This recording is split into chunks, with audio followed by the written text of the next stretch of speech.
안녕하세요. 그래도 부동산입니다. 부동산과 관련된 경제 생활 등 다양한 주제로 시청자에게 유익한 정보를 제공하고자 만든 부동산 채널입니다. 관심을 가지고 지켜봐 주시기 바랍니다. 여러분, 임대차 3법의 하나인 계약갱신 청구권에 대해 잘 알고 계시죠?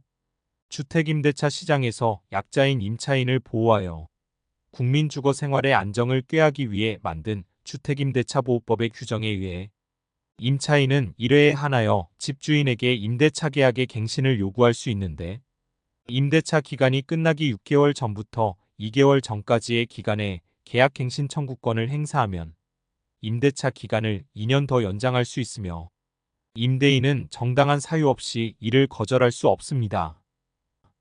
그러나 거절할 수 있는 사유가 몇 가지 있는데요. 그 중 하나가 집주인이나 집주인의 직계존비속이 실제 거주하려는 경우입니다.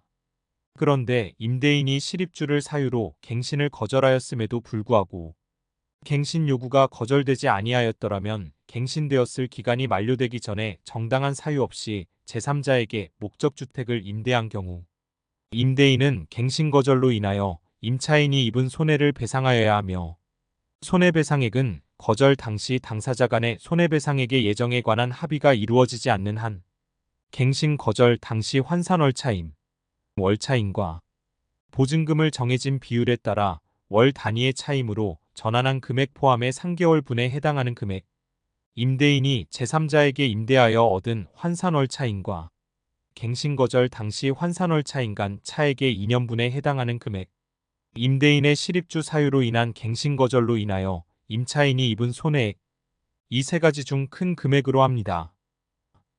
그런데 만약 임차인이 계약갱신 청구권을 행사하기 전에 임대인이 먼저 실입주하겠다고 통보하여 임차인이 계약갱신 청구권을 단념하고 이사를 하였는데, 살던 집에 임대인이 아닌 다른 임차인이 살고 있다면 이 경우에도 임차인은 임대인에게 손해배상을 요구할 수 있을까요? 이러한 사안으로 소송이 진행되었는데 이에 대한 판결이 확정되었습니다. 2020년 경기도 남양주시 소재 아파트 집주인은 임차인과의 임대차 계약이 끝나기 6개월 전부터 자녀의 고교 진학 문제로 실입주하겠다고 통보하여 임차인은 계약 갱신 청구권을 단념하고 이사를 가기 위해 계약서를 쓴 날, 집주인에게 전망도 좋고 살기도 편해서 더 있었으면 좋았을 텐데 실입주하신다니 이웃으로 뵙겠다며 좋은 집에서 살다 간다는 내용의 문자 메시지를 보냈으며 이후 근처로 이사를 하였습니다.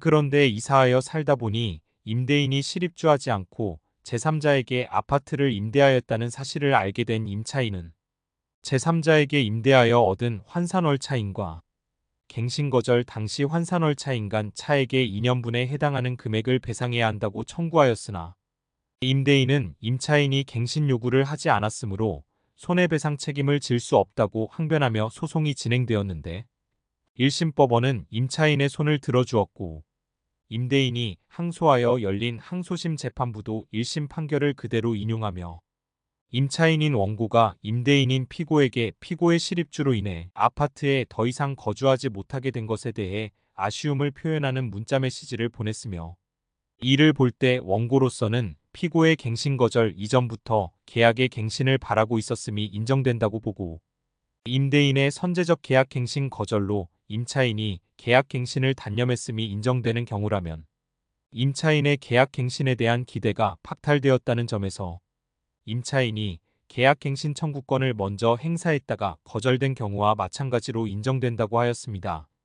그리고 피고의 자녀가 실제로 인근 고교에 지원했음을 증빙할 아무 자료도 제출하지 못하고 있고, 갱신 거절 당시 예측할 수 없었던 불가피한 사정이나 정당한 사유가 있음을 인정할 증거도 없다고 하며, 임대인은 주택임대차보호법 제6조의 3, 제6항의 규정에 따라 임차인인 원고에게 제3자에게서 얻은 환산월차임과 갱신거절 당시 환산월차임 간 차액의 2년분에 해당하는 금액 4,206만 2,510원을 손해배상금으로 지급하라고 선고한 1심 판결을 유지하고 피고의 항소를 기각하였습니다.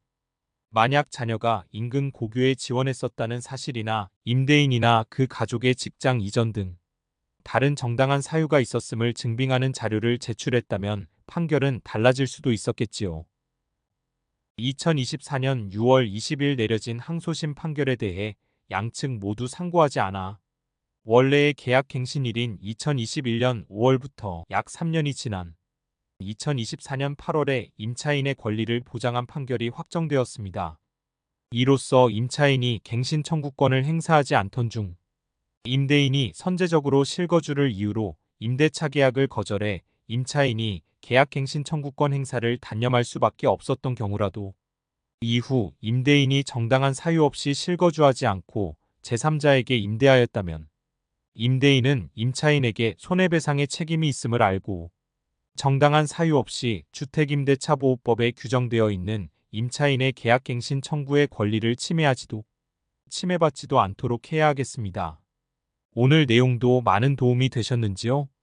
여러분의 구독과 좋아요는 제작자에게 큰 힘이 됩니다. 그래도 부동산이었습니다.